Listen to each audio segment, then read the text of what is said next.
Global Conservation Corps presents the Rhino Man podcast. I'm John Jerko, your host, and one of the directors of Rhino Man the movie. This podcast series is a way for me to interview top conservationists on the topics of rhinos, the poaching crisis, the importance of rangers, and community engagement, all as a way to create awareness around these issues and to promote the coming release of our documentary film. In this episode, I'm talking with Benson Kanyembo. Benson was born in Kitwe, Zambia, the son of a policeman. He has devoted over 20 years of his life to protecting Zambia's wildlife for future generations. In 1994, Benson started his career in wildlife enforcement as a scout for the North Luangwa Conservation Project. From there, he worked for multiple organizations holding positions which included village scout, community scout, and senior wildlife police officer. In 2009, Benson joined Conservation South Luangwa as operations manager. And in 2018, he was promoted to law enforcement advisor. He now leads all CSL anti-poaching law enforcement and wildlife rescue operations. He's won the 2019 TUSK Wildlife Ranger Award, the 2020 Paradise International Foundation's African Ranger Awards, and was nominated for Best Game Ranger in the 2020 Rhino Conservation Awards. Benson is a great man of integrity and purpose, and throughout his career he's faced many challenges, including hard physical labor, police corruption, an undeserved prison sentence, constant dangers in the bush, and much more. Through all this, he's managed to keep a mindset of constant growth and a spirit of dedication to the cause. I'm excited for you to learn from Benson's powerful story. Because of the delay of the internet connection, I wasn't able to interrupt him and ask detailed questions until a little ways into the episode. But push on, and you'll be rewarded by his outlook on life. Now, without further ado, here's our conversation.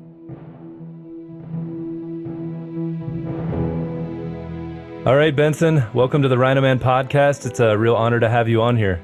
Thank you very much. I'm humbled and looking forward to chatting with you about this movie or the Rhino Man. Yeah, we could definitely talk a bit about the movie. You got to see it at the African Ranger Congress, and maybe we could start out just a little bit about what that Congress was like for you. You know, what's the importance of having something like the African Ranger Congress and bringing rangers together from all over Africa? It was my first time to join such kind of a seminar or workshop. It was really good because we had to meet rangers from different kind of countries and share our problems, and some problems were common, some problems were same, and how other people are tackling some of these issues in their countries. So it is very good that rangers should be meeting once in a while to share ideas and see how we can move forward, how we can help one another. Because currently, each ranger is doing a different thing in his own country. And as a ranger profession, if you want it to be a profession, we need to be speaking to one another and share ideas, information on how we can tackle the poaching business and how we can live with the community. Yeah, absolutely. And, for me, it was my first time doing something like that as well. And, I'm not a ranger, but I've been following a lot of the rangers' work, and we've got this film about the rangers in South Africa. So it was special to see, just all these men and women from around Africa coming together and being able to share experiences. And a lot of what I hear sometimes is, some of these rangers are out in the bush for so long, you kind of start forgetting that you're part of this bigger network of people around the world protecting the planet. So it's always nice to come together and remind each other. Exactly. Yeah, so maybe for people, to give them context, where are you located? What's the park you work in, and maybe just kind of paint a picture for people of what that area is like. Okay, I'm Benson Kanyembo, Law Enforcement Advisor for Conservation South Luangwa. I am based in the eastern part of Zambia, in the South Luangwa National Park, which is part of the Great Rift Valley. The park is about 9,040 square kilometers, and the game management area, this is a place where people and animals are allowed to live together. It's about 4,000 square kilometers. So the CSL paid scouts and the government rangers, we are about 320 protecting this beautiful ecosystem. Yeah, and I think I saw in hectares, it's about 1.5 million hectares, which is a lot of land for a few hundred rangers to cover. Yeah, it's a big one. It's a challenge. It's one of our challenges that we are facing. What's something special about that area, just in terms of the species that are there or the types of terrain and landscape for someone that's never been there? What would you say? Like I said earlier, on the South Luangwa National Park is part of the Great Rift Valley. In the north, you have got the North Luangwa National Park, where the black rhinos were introduced in 2003. We have got another small park called the Luambe National Park in the same valley, and we've got another park called Rukusuzi. So we've got like 4 parks within this ecosystem. And in the South Luangwa National Park, we have all the big 5 minus the black rhino, which was poached extinct. We have the Cookson wild beast. This is why you can also find the largest group of wild dogs. And if you want to see leopards, it is one of the best places in Zambia where you can find the leopards as well. So the Luangwa Valley is the border between the game management area and the park up to the Mchinga escarpment. Yeah, I mean, I think I've read a bit about that area in some conservation books back in the day, and yeah, it just sounds like such a beautiful place in that valley. So I'm excited to dig into your work as a ranger there and a lot of the exciting successes and challenges over the years. But before we get there, maybe we could go back to your early days and if you could tell us, where you grew up and what it was like, and maybe what inspired you to start moving down this road. Yeah, I was born in 1970 in the Copper Belt.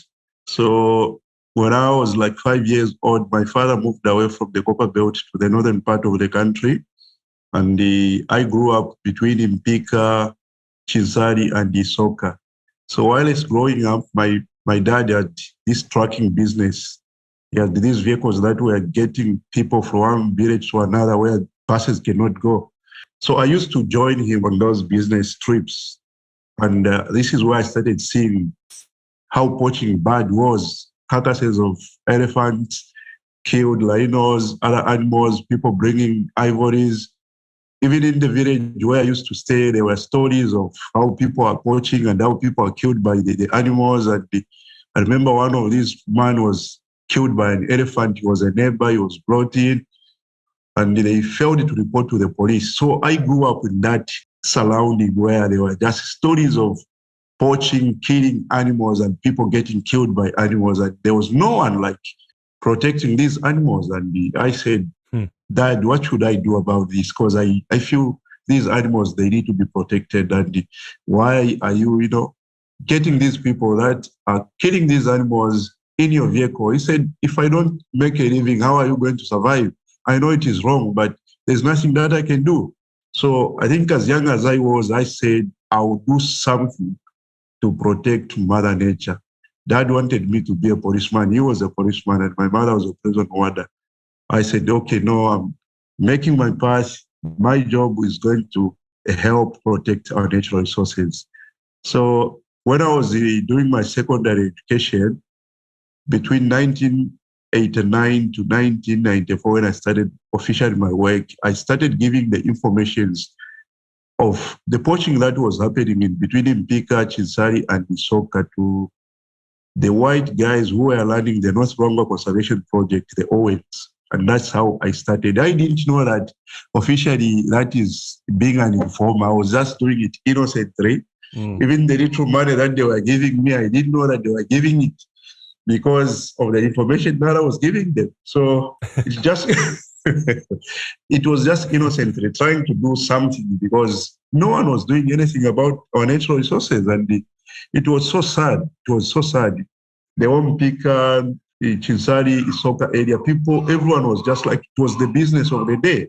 So when I finished my secondary school, I was offered employment by the Owens as a porter in 1994.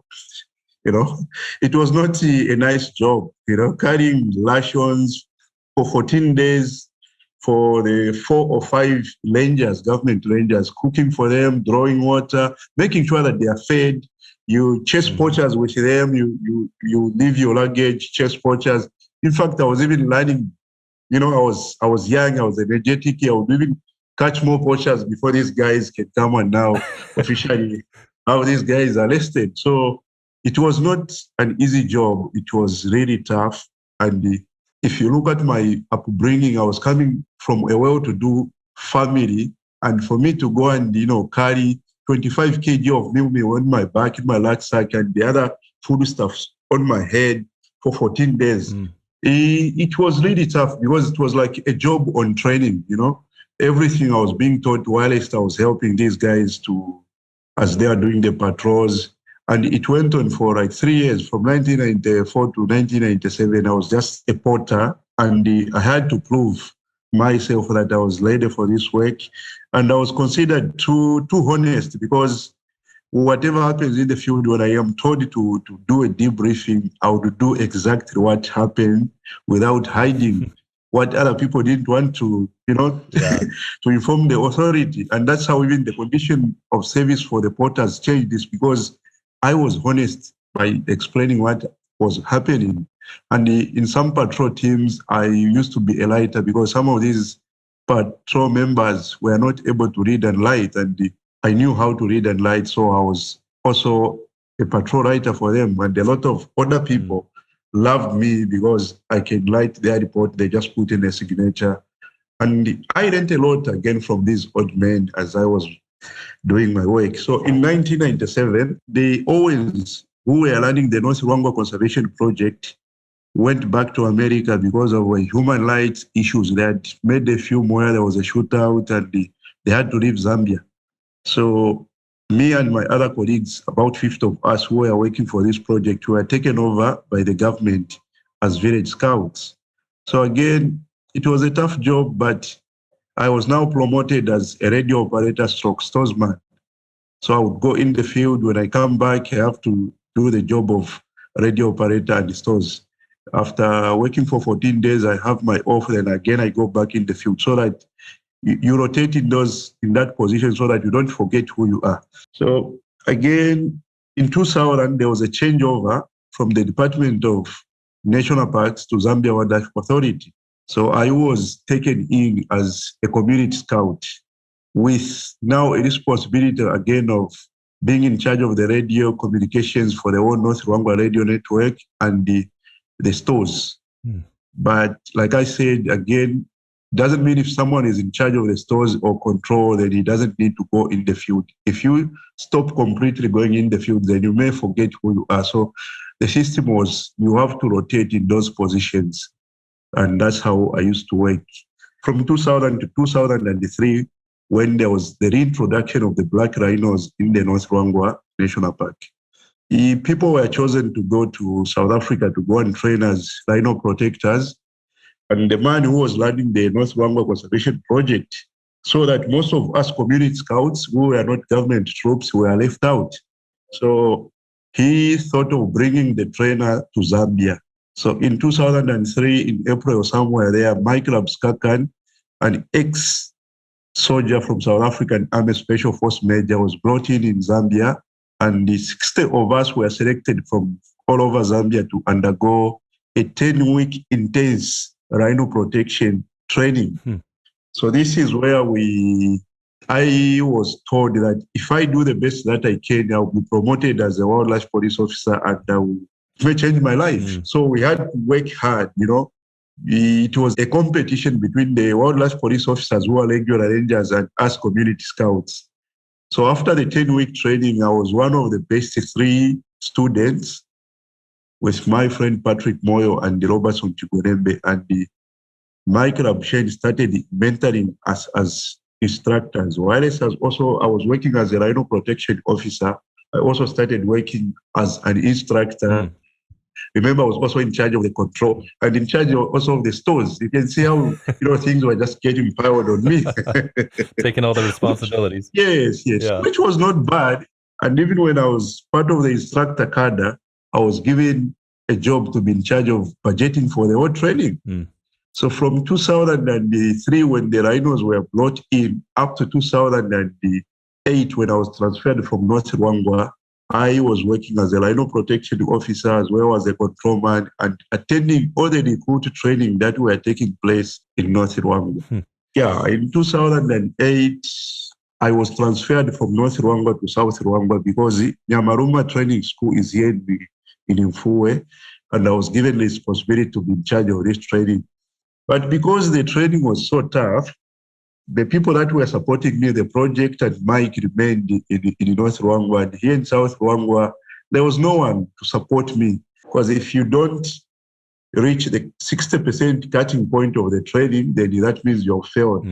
And the trainings are so intense, selective. You need to be mentally and physically tough for you to make it. The life of a ranger will be there in the field. If you bring in people that are weak, then you're not helping the system. So a lot of people that were failing the training were related to some people in the system. Because when we are doing a training, we give people the numbers. We don't call them by their names. So when you call in the selection board, say, okay, here are the results of the trainees, they will just look at the numbers. Okay, everyone was got less than 60% has failed. Then when you start calling them in one by one to tell them their results, they discover it is their nephews, their relatives. They say, no, Benson, this is not good. You need to reduce the cutting point, or you need to change the way you are training people. And I refused to compromise. I totally refused. I said, I cannot reduce the cutting point because I know and I understand the work of the ranger. You need to be strong. You need to be able to survive in the bush there because it is tough. We can't just be bringing people in the system anyhow.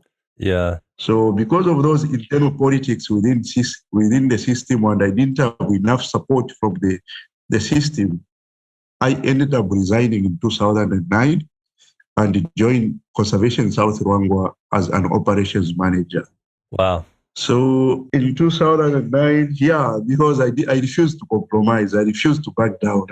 I'm not going to back down. Whether you call me today for a training, people will follow the standard that I believe can help people on the ground there. Many are called, but few are chosen. It's not everyone who can become a ranger. No, this is not a job for everyone. So from 2009 up to date, I've been working with Conservation South Luangwa.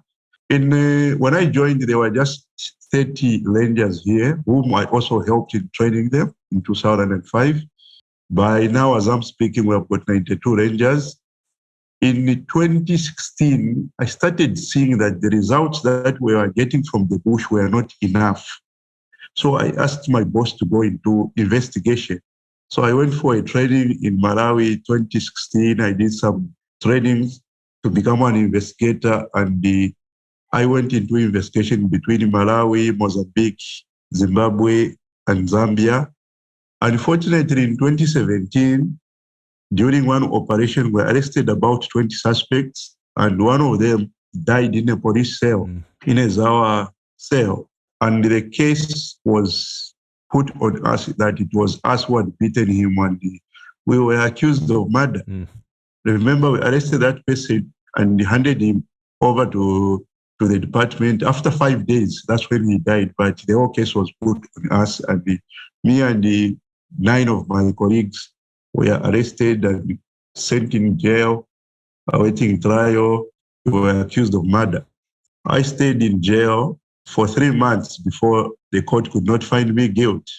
In the same cell where I was sent, 3/4 of the people that were in that jail, 3/4 of the offenses that they had was from wildlife-related cases. So you can imagine how our life was there. The people that were arresting now, you are in with them there. But because I understand when I'm doing my job, I have to protect the suspect because he also a human being, has got his rights and I've got my rights. So that drill that I grew up with, that I was using during these operations, really helped us in the cells because people could tell, no, these guys, they don't beat. When they find you an offense, they'll just arrest you and hand you over. And that's one thing that really helped us survive in that jail. Yeah. So when I came out of jail, one thing that happened to me was that I lost my wife. We couldn't continue staying together. She just visited me once in the whole 3 months. And I was like, lady, I knew that if I go to jail, I have to just be strong. I took it as if I was at the training. I did not take it I was in jail. I took it I was attending a training, and that's how I survived. I just survived by pretending it is a training. I'll go out one of these days. And when I came out, person who took over my job was operations manager. I think he was not doing a good job. So he was removed from that job and I was brought in as a law enforcement advisor in 2018. So luckily in 2019, in May somewhere there, I received a call from TUSK that I was nominated for the TUSK Ranger Award. But I was told to be quiet because it was just a nomination until everything's done. That's when I can celebrate. So I had to wait, you can imagine, from May up to somewhere in October. That's when I was told to say I was the one who was scoped to the 2019 TUSK Ranger Award. So in November, I went to London and I spent like 10 days in London.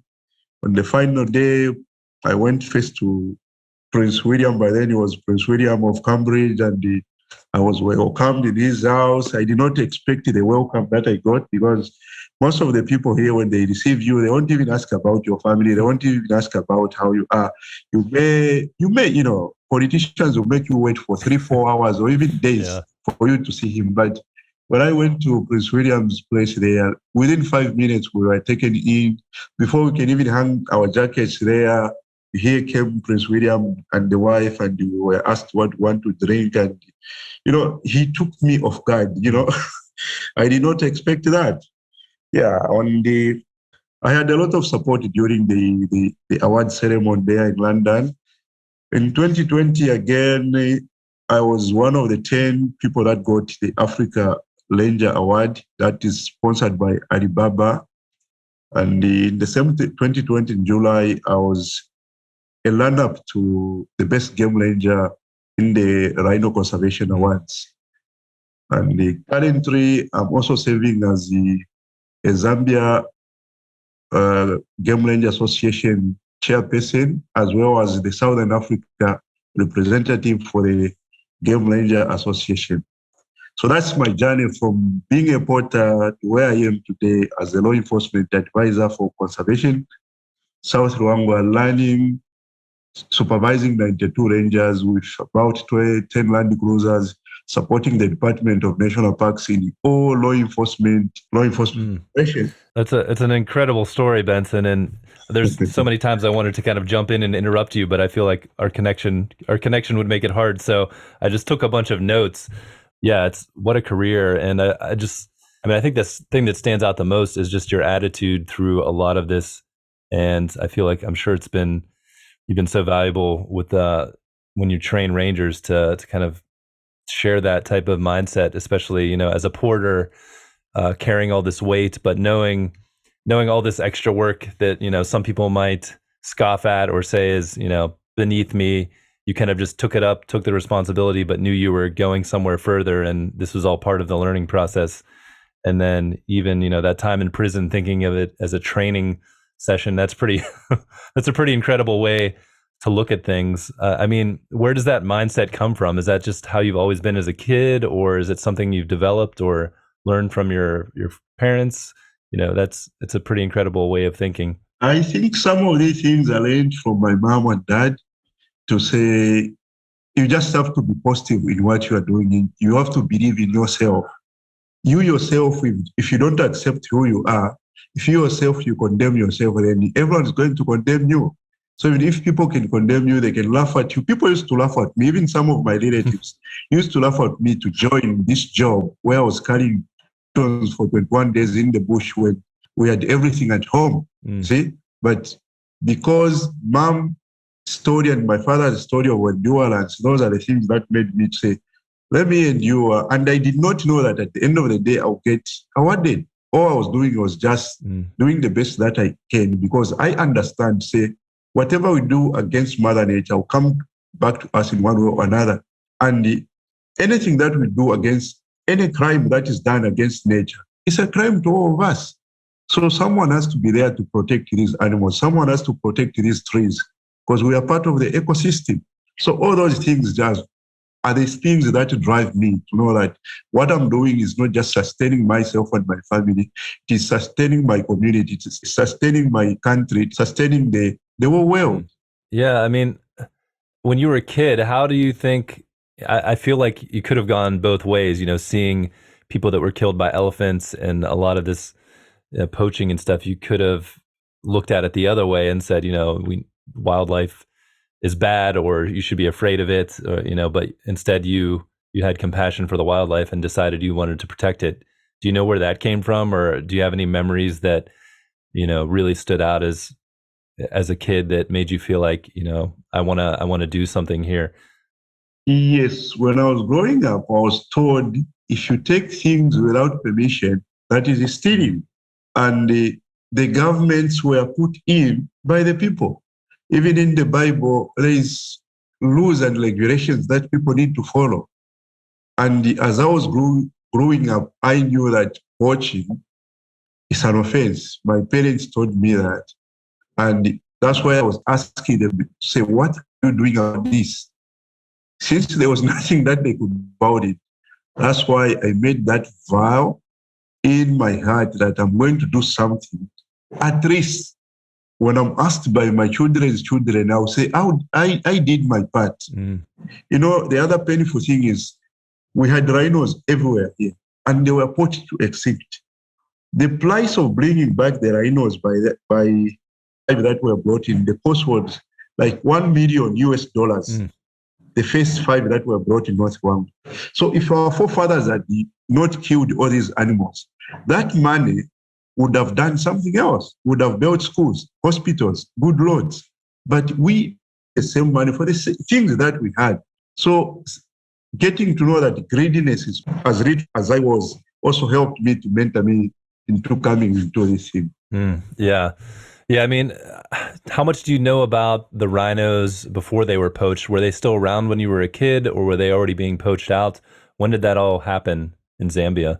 Yeah, as long as I can remember, around 80s, as Dad was still with his trucking business, people would come to book his vehicles to get ivory, to get rhinos, rhino horns, bushmeat. Between 80 to the late 80s, I was able to see those things.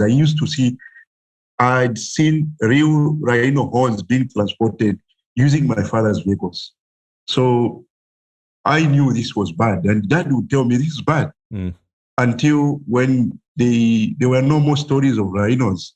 So it happened during my lifetime. And that's why I vowed, say, let me do something before even the elephants and the other things can be a story, can just be a story. Yeah.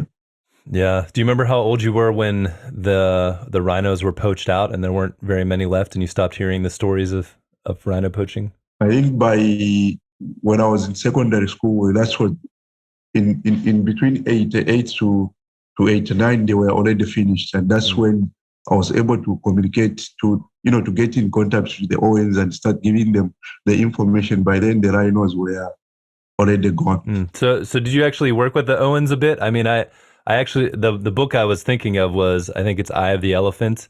And that's where they explain a lot of that area. And it seemed like a beautiful area. And it was a crazy story it was more focused on the ivory poaching in that book. But were you working with them as a scout at that time, or what was that like?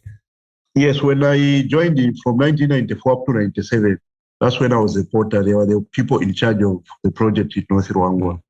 It was them that gave me that chance to come in. Minus me giving them the information and being given that chance of starting the work, I wouldn't be where I am today. Regardless of all these negative stories about them, minus the foundation of the Owens, North Luangwa cannot be what it is today. We need to give them credit for helping us start whatever they started North Luangwa, for North Luangwa to be where it is today. Yeah, from that book, I remember that a lot of the scouts before they came in were, didn't really have the right equipment and weren't motivated and didn't have the resources to do the work. Do you remember that experience? Did you see the transformation of how they brought more support for these scouts and things developed over time? Yes.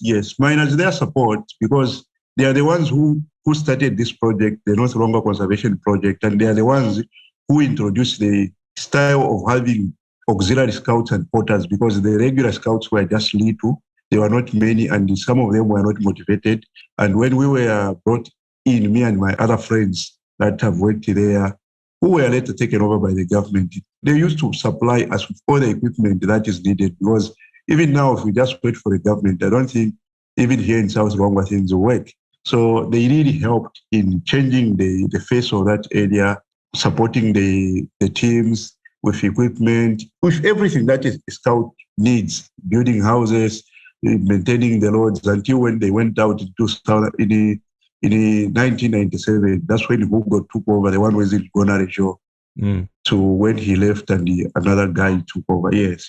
So the support from that project was really, really important, and it helped building that project and that park. Yeah, I mean, just for clarification too, you call them scouts, but is it essentially the same as what, in South Africa would be considered a ranger, or is there a bit of a difference between a scout and another level? Here in Zambia, a scout is officially called a wildlife police officer, the one who is employed by the government, but the one who is employed by the community resource board. And like this, our scouts that are supported by CSL are community scouts. They're employed by the community resource board. And they are the same people that we can call rangers in South Africa or in other countries. And I think this is where, when we had this congress where we said we are talking of trying to come up, people help us to come up with one way of calling the rangers, because each country has got a different way of calling these people. But if you look at policemen, if you say policeman in Zambia, it's the same policeman in Britain, in the UK, or in US. So this is what we are looking for, that maybe we should, be called by one word as a ranger, so that everyone will understand that we are talking of a game scout or a game warden. Yeah. Yeah, I know in some countries even they call them, forest guards, or, you have marine rangers, and Yes. there's a lot of different ways to name a similar Yes. occupation. So a lot of good work happening with the Game Rangers Association and the IRF to try and make this, a more standardized frontline worker and profession around the world. So always good to know what the terms are when you hear the new ones from different countries. Yeah, so then I feel like I've heard a lot of stories, and even at the Congress hearing some of these stories of rangers, scouts, doing their job, and then something goes wrong, or, because of an interaction with the poacher, maybe the poacher gets hurt. And then, even if the rangers are doing everything right, a lot of times they get put in prison, or they get fined, or they have to go to court, and kind of the onus is on them to prove themselves innocent. And I mean, it just, to be in prison for 3 months, I don't know if you could talk a little bit more about that experience, and, what was going through your head when you first got called in and arrested and were going to be thrown in jail. I mean, did you have any idea what was happening? I think I have just been mentally and physically ready in my career when I just started, because, like I said, people were even laughing at me. So I knew that I'm in this on my own. First, I have to believe in myself. I need to discipline myself. If anything happens to me, how am I going to survive? What should I do? So my mind and physically, I'm just always prepared to face anything that can come in, because I know when you join as a ranger, it's a game of death. When you go in the bush, you can be shot by the poachers, or you can be killed by the same animal that you are protecting. So this is something that you just have to accept. That's why I don't believe that anybody can be a ranger. People should be ready to sacrifice themselves for the benefit of our national heritage. These poachers, when they come, they'll shoot you before they can go to the animals, like my friend said in that movie. And that's the truth. That's the reality. So when you arrest people, they will try to do anything to pull you down, to make sure that you are in problems. They will cheat you that they have been abused, there's this. And the police, when they arrest you, because they're also consumers of this bush meat, they would want to make sure that you suffer. They want to look at you as a protector, as a government officer, or also as a trained personnel who is doing his job to protect these things from people that want to finish them. They will look at you as somebody who stops them from enjoying that meat. So, and this is something that we should also be teaching these people. This is why we should go and do an awareness programs in these forces that are fighting against the rangers. So I was just ready for it, and I'm always ready. These are the things that I tell my rangers every time when I'm having meetings with them, to be ready. because when you just sign in as a ranger, that means you've already sacrificed yourself in many things. Your children will grow minus you. A lot of things that we lose as we doing our work as a ranger. So when I went in jail, I was ready. And people celebrated because, to be frank with you, I'm a tough person. I don't give a damn to somebody who is, fighting against me because of protecting our natural resources. So I'm tough on that one. Whether as an instructor, whether I'm doing my job, I am really tough. I'm not boasting, but I'm telling you the truth. So when I went there, I was ready for anything, whether to be beaten by those prisoners who were already there. I was ready to do the best that I can to protect my colleagues and myself. And I did the best that I could. 3 prison cells there were rehabilitated by us. I had to write letters back to the people here in Fuwe to send us some paints and other things that we can use to make sure that the toilets were okay, our sleeping quarters were okay. Those are some of the things that I did to get, that support, make sure that those people feel we are also concerned citizens. And I managed to make sure that everyone accepted us at the end of the day for the 3 months that were there. Even the day when I was moving out, people came to say bye. And I even go there once in a while to just go and see those guys. And I get information from some of those people. I had to create another network from jail where I get the information that I'm still using here. So I was ready for it. Yeah. I mean, it's just kind of incredible, the sense of integrity you have. And I think it sounds like that's a big part of what gets you through. It sounds like no matter what's coming your way, if you know you're doing the right thing, that you're ready to face it, which is really powerful. Yeah. And that's what is needed. For us to be a ranger professional, we shouldn't just be looking at money, because if you just look at money, then joining in as a ranger, you're wasting your time. You need to go and become a banker. When you come in as a ranger, you are poorly paid, harshly treated, but deeply respected. So if you want to be rich, conservation is not your career. Yeah, that I tell every new recruit. If you want to be rich, then please don't waste my time. Yeah. No, I mean, and maybe that's a good segue into talking more about the training, because it sounds like you've had and done similar training to what I've witnessed at the Southern African Wildlife College with Ruben de Kock, and you've seen in the film what the selection was like there, and it sounds like a similar selection process, especially going back to the numbers and how it's such a great way to kind of separate the people out that might be using nepotism or trying to get their family or friends jobs. It's, if there's no names attached, then it's a little easier to disconnect from that and just look at the raw facts of how they're doing. But let's talk a little bit more about that training. I don't know if you said it, maybe I just didn't catch it. Who was the gentleman that came and trained you? What was his name from South Africa?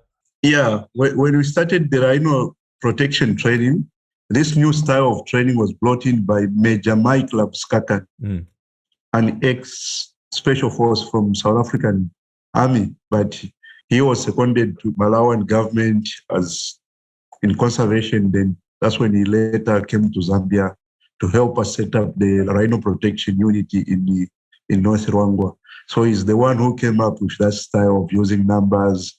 You saw that there's no nepotism, there's no tribalism. And in Africa, that comes out very much in most of these colleges when people are not using numbers.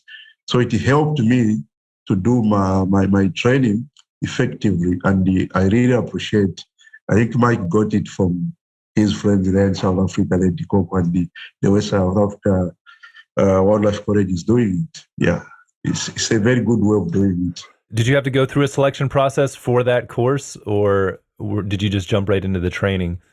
When Mike came in, 60 of us were selected from different units in Zambia. But the word was you have to go through the selection process before you can continue the training. And we had like 3 different selection processes. And out of those, only 32 of us, I think, out of 36 of us made it. The rest failed, even though they were in services. Some of them were even fired because they were lewd, thinking because they're already working, they cannot be fired. So only 36 of us made it as the first rhino protection unit officers for North Luangwa Conservation, North Luangwa National Park. Tell us about that selection process and what you went through. So it was tough. I'll give an example. In the morning when Mike comes, he blew a whistle around 05. You have to get all the equipment that you use in the field, your sleeping bag, your sleeping mat, your water bottle. You fill it with water, your fire, then you go for a 10-kilometer run. We were passing through 3 landing with water, come back. If you have used that water in your water bottle, you have to go to the well to go and put in the water. Then you come in and your time is recorded and you wait for the other people to finish. After that, you do 40 push-ups. Then after 40 push-ups, you do 50 sit-ups. After 50 sit-ups, you do a fireman's lift, lifting your friend on your shoulder as if he's wounded, landing with him they were using a stopwatch, should be like 200 meters, hard the ground, landing with him, going and coming back. And the other physical exercises that needs to be done. And the whole physical fitness will bring you to somewhere to 100%. And if you get less than 50%, 60%, then that means you're failed. Because the theory was just 20% of everything that we were doing. Mm-hmm. Then we also had to do the tactics, the field tactics, the musketry, the fieldcraft, navigation, GPSs, the communications, all these things. We were evaluated on all these things. As you are eating, a whistle blow around lunch, you are going for a run, you pick everything. You can imagine you have just eaten your shima with this small dried fish called the carpenter. And people would vomit, I'm telling you. People, and that is like around 12 hours. The sun is up there, and in the valley it is hot with your full gear. It was tough. I enjoyed it, and because we were told the best. Those of you who are community scouts, if you make it, you will become wildlife police officers. The best 3 will become instructors. So it was a chance given to us, community scouts and wildlife police officers, because I had to prove myself, saying if someone is already a ranger or a wildlife police officer, let me show them that if I'm a community scout with a potter's background, I'm a human being and I can do better. So it was a chance given to me, and that's how like everything, my door for me to be where I am today opened is from that training. Yeah. I mean, it sounds extremely intense and similar to some of the selections that I've witnessed. You know, through all that training and the selection process and working with Mike, I mean, what are some of the biggest takeaways? What did you learn from that experience that maybe was new to you before that? The training process itself was new, because these other trainings, people go, if they're 100, they'll go 100 and finish the whole 100. Not true, which is not correct. That's why we've got a lot of dead woods in this system, because we want to please everyone, which is wrong. In this job as rangers, we can't take in 100 people come and they all become rangers. It's a lie. We have to be selective. We have to select the fittest, because you need to be physically fit for you to survive out there. And I appreciated the whole process, because I underwent that process. And whenever I'm training people, I'm always in the front, leading by example, going for a 10-kilometer run, doing the push-ups, the what. I do them as an instructor, showing them before I could give them the exercise. So that process, it made some of these wildlife police officers resign. And if people that were saying they had done a training could run away from this training, I knew that this is the best training. This is how you can weed out the weak from the strong, the goat from the sheep. And whenever I'm going to train people, this is the process that I use. I use numbers. I don't use names to avoid all these nepotism things.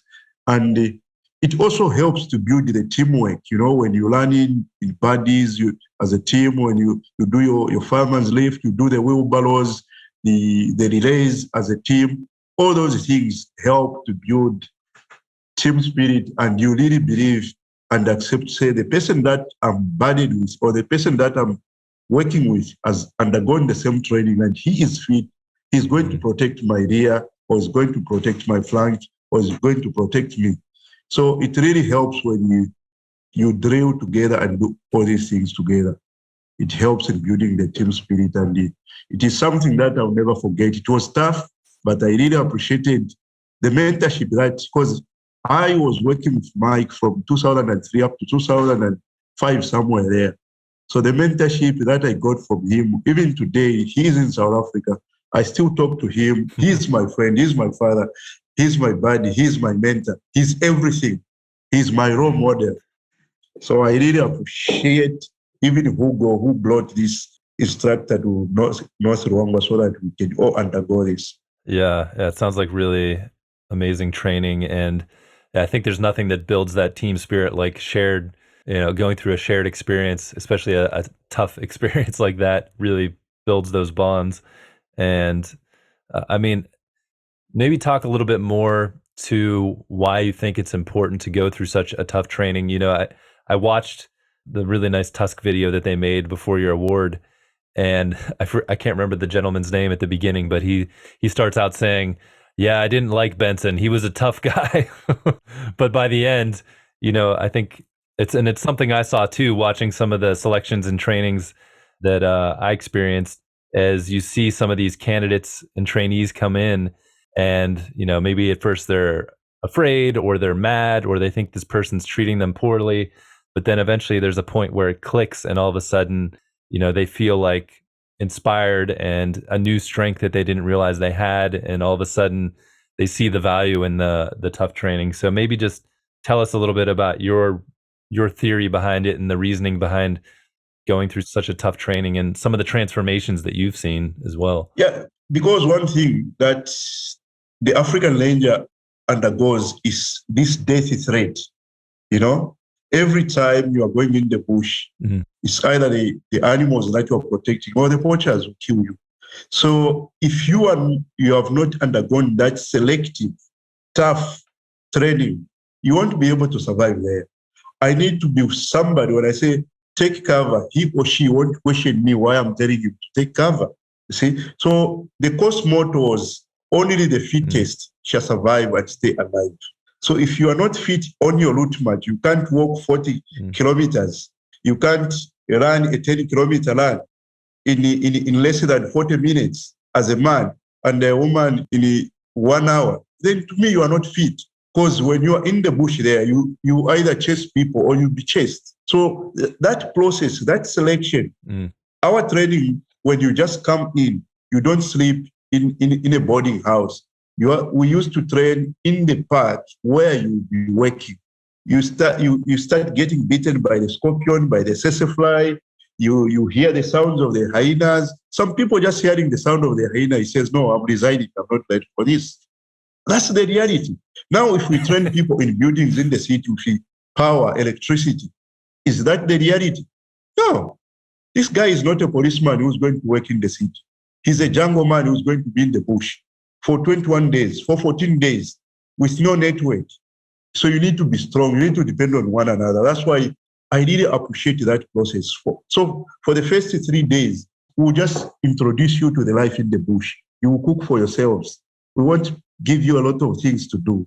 Then after that 3 days, we'll give you 14 days where we start now selecting who are the people who can do the basic and coaching training.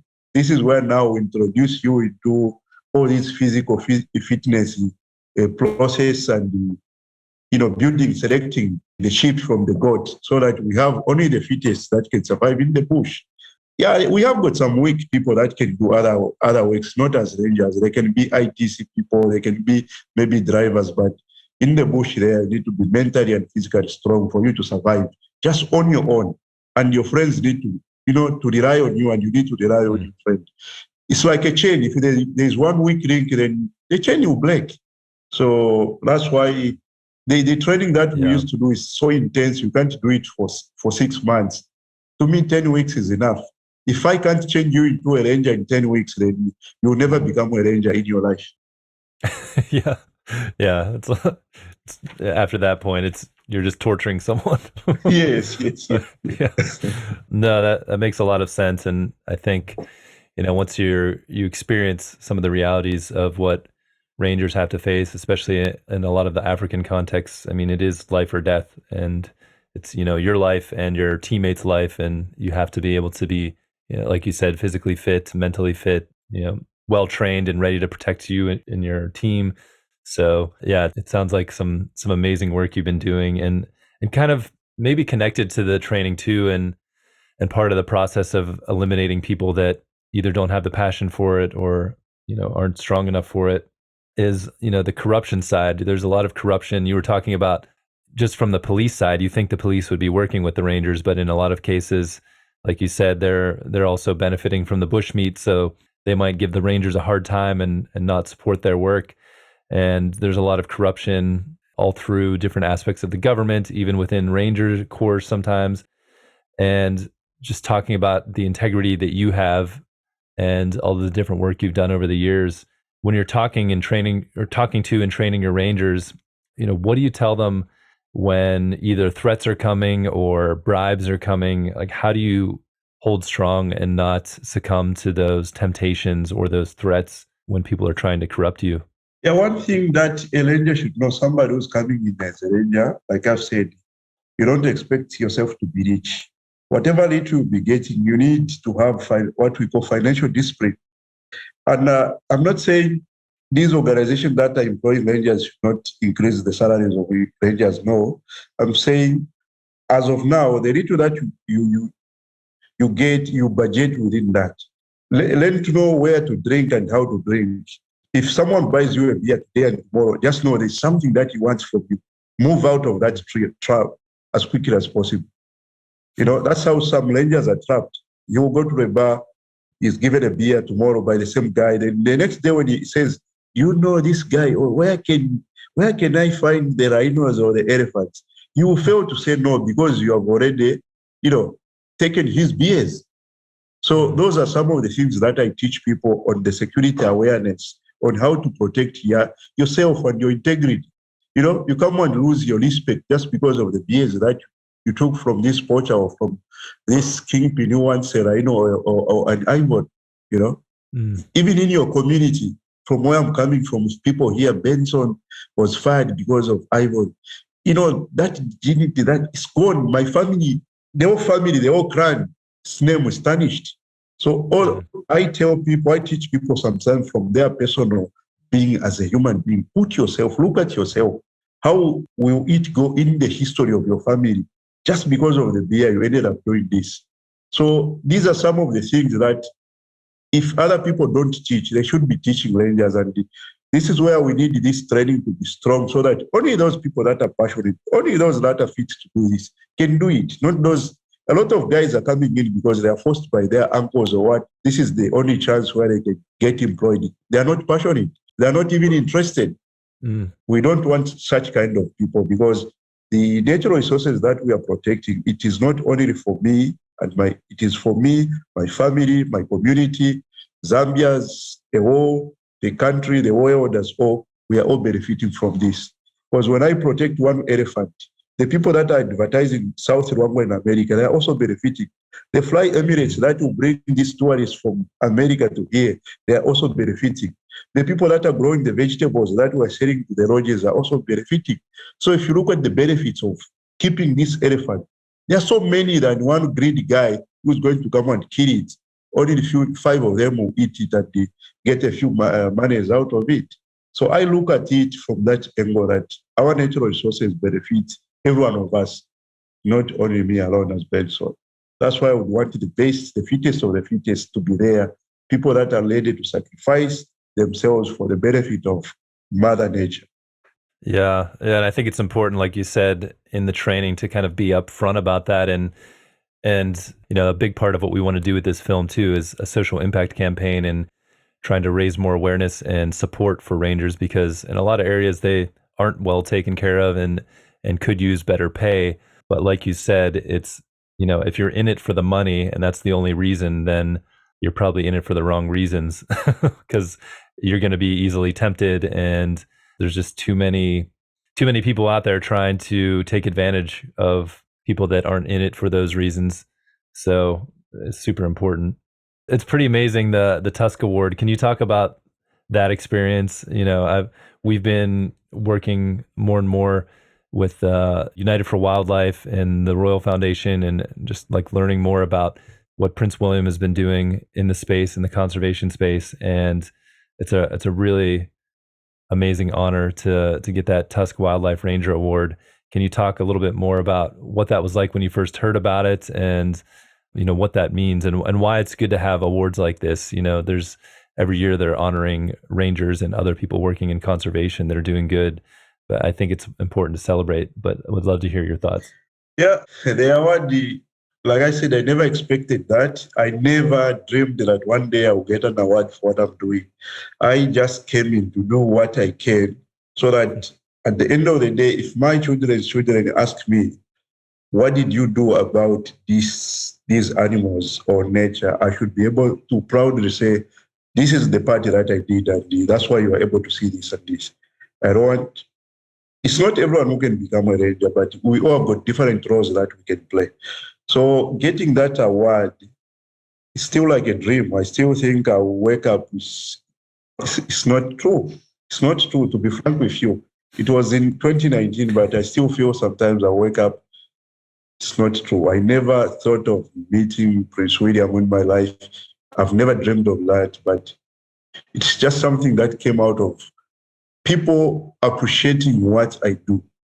And I was not told that someone has nominated me until when TUSK called me in May. So people that play music that glorify guns, sex, and what, they get awards every year, which is thousands of dollars on those awards. Look at what the ranger is doing. Nobody looks at the ranger. Nobody cares about the ranger. Even our countries, within our countries, our governments, nobody looks at the ranger. So let's also give an award to a ranger. I'm 52 years old. I've never seen anybody in Zambia being given an award by the government for being a ranger. I haven't. There's no record. But look at how many musicians have been given these awards by the media, by the government, by the what. What do they bring by those glorifying, sex here, which is taking the HIV pandemic to go up? It really pains me. So I really appreciate like TUSK Award, Game Ranger Association, International Ranger Federation, and all these other people that are giving these awards to the rangers. The job that a ranger does is a big job. Like I've said, is poorly paid, harshly treated. But the people that benefit it's the whole world that is benefiting on the work that this poorly paid ranger is doing. So it's high time people should look into this ranger. Let's do something to put the profile of a ranger on that stage, on the world map, so that he is also appreciated. Like they give awards to the soldiers, to the police, but the ranger is not there. It really pains me, and I would be very happy to see in the world all governments start appreciating these rangers by also giving them these awards, by appreciating, we are not saying giving them a lot of money, but even just not the money, by just saying thank you for the job that you are doing. It changes, it boosts the morale of these people. It really pains me, to be frank with you. Yeah. I really feel very sad. A ranger gets $90 that is average. Look at these other guys, how much are they getting? But no one is looking into the ranger's life. So I really appreciate TUSK and all these organizations for championing and providing this ranger so that he is known and appreciated as well. Yeah, it's such a good point, and we need more people and more organizations and more governments to start recognizing the work that rangers are doing, because like you said, this work isn't just for that person's town or country, but it's for the whole world. So we should all be saying thank you for your service, and we all owe a debt of gratitude to the work rangers are doing. And even when you're at reserves, a lot of times, you don't even see them when they're out there. They're just kind of behind the scenes doing this job. And if you get the chance and you see a ranger when you're at a reserve, just thank them for this work, because it's not an easy job. You're not getting paid well, but it's benefiting the whole world. So really, really important. And TUSK and Prince William, they're doing a great job at highlighting this on an international stage. So congratulations again. I know it's been a few years, but yeah, it's really well deserved and an amazing honor. You actually got to go back recently, didn't you? For this last 10th annual TUSK Awards, you got to go back and have a dinner. Yes, yes. I was invited. It was me and Edward from Kenya. Then we met the new guy, Ned, who got the 2022 award. Mm. Yeah, again, we had a meeting. It is the same story I was telling them about. How can we help the ranger? How do we build the leadership? How do you build the capacity, mentorship in this? Because there is a gap between the government ranger and the community ranger or a conservancy ranger. We need to bridge that.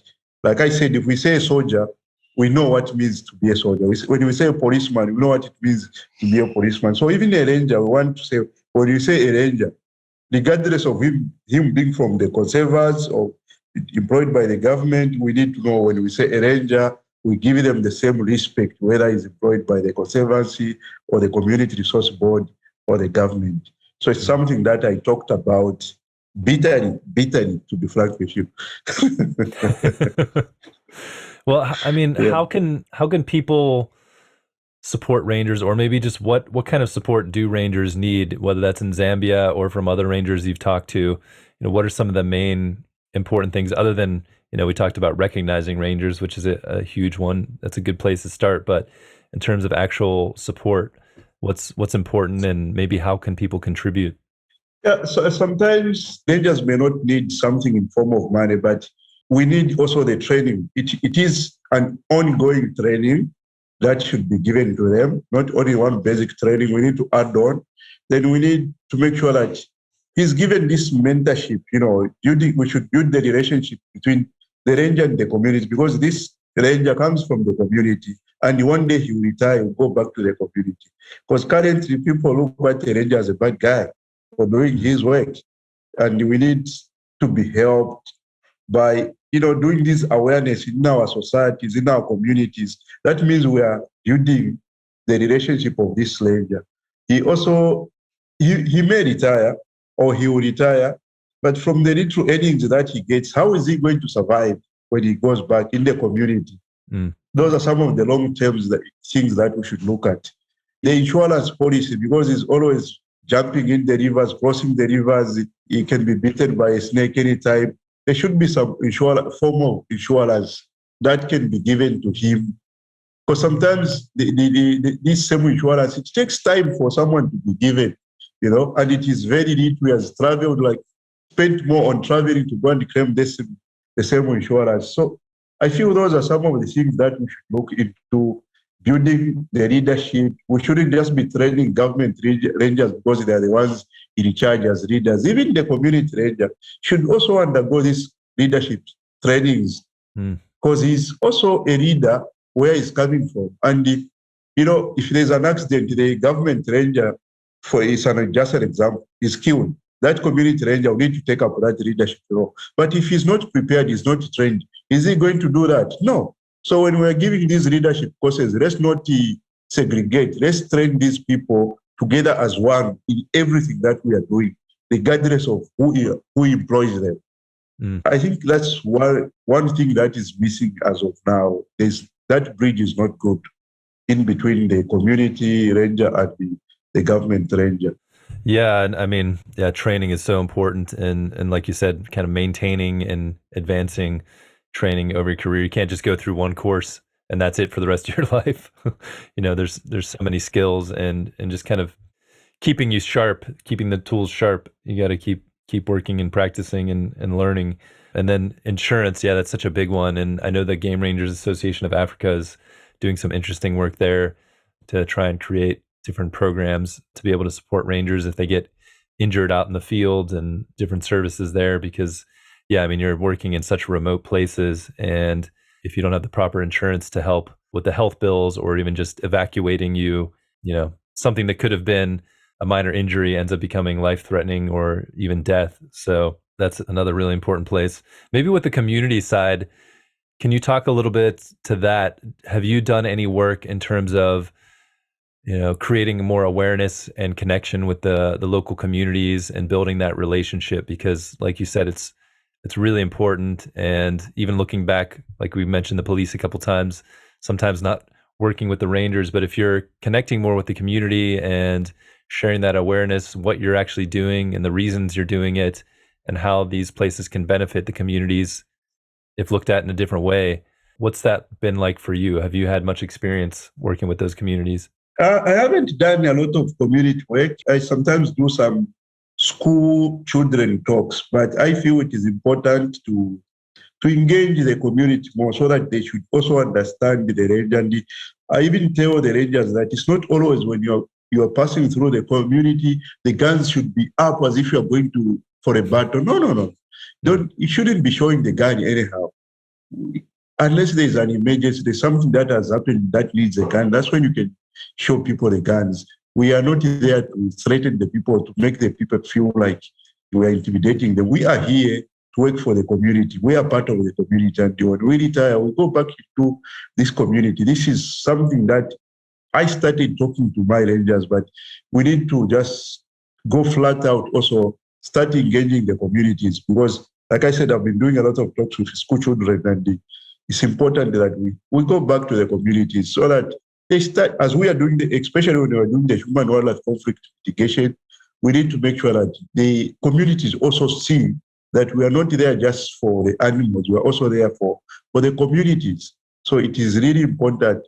And most of the times, again, there are no funds for people to give you to go and do the community engagement programs. Most of the funds will be maybe operational money for patrols, that's all.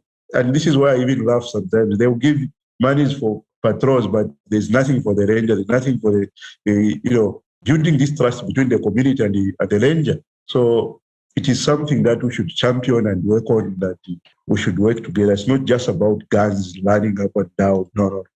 Yeah, there's a lot of good work to be done on that side of things as well. And I mean, this has been such a great conversation. I don't know if we could end a little bit with, I don't want to put you on the spot, but you got to see a cut of a cut of Rhino Man, and I don't think I had the chance to really talk with you too much about it. And without giving too much away, just what was your thoughts of the story we're trying to tell? A part of it is following Anton Zimba, the ranger from Timavati, and the other part is following Ruben de Kock, taking a group of candidates through selection process. And it sounds like some of that maps onto your experience, but as you watch that, what did you feel? Do you feel like we captured it in a way that represents your experience, or what was different? Just curious your thoughts.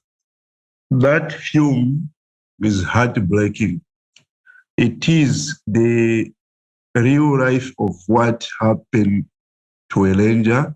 Some of the issues that were covered there are some of the things that I've experienced, whereby people accuse you because you are doing a good job. They start accusing you of certain things. No, he's selling ivory, he's doing this, so that they dent your image, so that people shouldn't trust you. So when that movie finished, I cried. I really cried. I felt some of the things that I've gone through have been captured in that movie. It is the training, whatever Anton was going through, whatever Anton had gone through, some of those things have happened to me. That story is true and really heartbreaking. I don't know what I can say. I don't know the words that I can use. It is a painful story. I know I've passed through some of those things that Anton has passed through. I've been accused of a lot of things, just try to dent my name so that whoever is supervising me or whoever is supporting me should stop supporting me. And that's what happens to a true person who is dedicated to his job. That's how people feel. They feel threatened, and they will accuse you of anything just to try to bring you down. Thank you for telling that story. It is telling our story as Rangers. I really appreciate it. Thank you. No, really, really appreciate those words, Benson, and I'm glad that you connected with the story and Anton and what the Rangers go through, because I think it's a pretty emotional film, and it's pretty tough to watch at times, but I think what we want to be able to do is hopefully wake up the world to the incredible work that you're doing and these Rangers are doing. And it's just so many passionate people I've met through this process of making this movie. And, it is emotional. There are a lot of tough moments, but I think the people are so inspiring that I'm hoping that when people finish watching this film, they want to find ways that they can support rangers, because ultimately, everyone is very concerned about our planet now, but the people that are doing a lot of this work, most of this work, are the rangers on the ground, whether that's defending the wildlife or, doing the conservation work in the field. The rangers are on the front line. So it's really important to me and the whole team to honor what you're doing and what the rangers are doing, and bring more awareness and support. Thank you very much for telling the story. I really appreciate. Yeah. Are there any final words, any words of encouragement, maybe to a young ranger in the making, to inspire them to continue and do this important work? Yeah, I would say if you want to become a ranger, come with your passion. Be like a long-nosed truck driver who is looking at these potholes and he needs to make sure that he reaches where he's going. If you're like driving a fun face, just looking at the monies quickly, you'll die fast and you won't be able to make it as a ranger.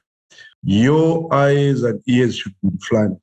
I was not looking at this award that I got today. I did not even think about it. I was just doing what I wanted to do to protect Mother Nature, and here I am today. I'm a living example that you can make it, and you can even be better than me. The sky is not the limit. Yeah, really great words, Benson.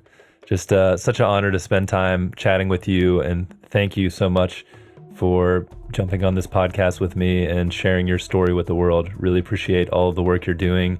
Thank you for your service, and thank you and your team for all this incredible work. Really, really appreciate it.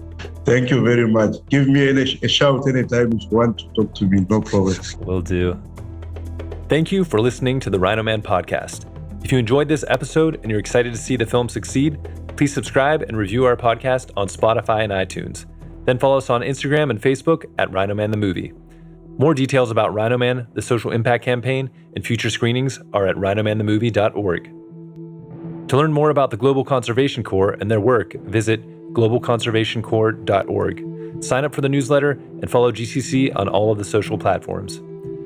If you like this podcast, make sure to subscribe and catch up on GCC's Voices of Nature podcast, where Bob Ludke interviews a wide range of people who have dedicated their lives to making a difference in conservation. A special thanks goes out to Simone Wilson for the music for this podcast. He's the brilliant composer for Rhino Man the Movie. Learn more about his work at simonewilsonmusic.com. Until next time, I'm John Jerko, and this is the Rhino Man Podcast.